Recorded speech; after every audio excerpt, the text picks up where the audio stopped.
مرحبا بكم في قناة ضربة البداية.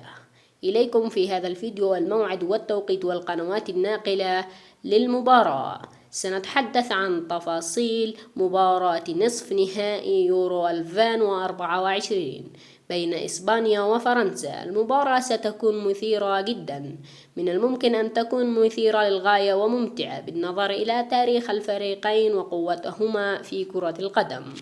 وسيقام اللقاء على ملعب اليانز أرينا. إذا كنت تستمتع بمحتوانا لا تنسى الإعجاب بالفيديو والاشتراك في القناة وتفعيل جرس التنبيهات ليصلك كل جديد، وأخبرونا في التعليقات بتوقعاتكم لنتيجة المباراة. وستنقل المباراة على قنوات بي إن سبورت والشاهد VIP، وستكون المباراة يوم الثلاثاء 9 مايو 2024 الساعة 10 مساء بتوقيت مكة المكرمة، ونكون وصلنا إلى النهاية، وشكرا لكم على المشاهدة.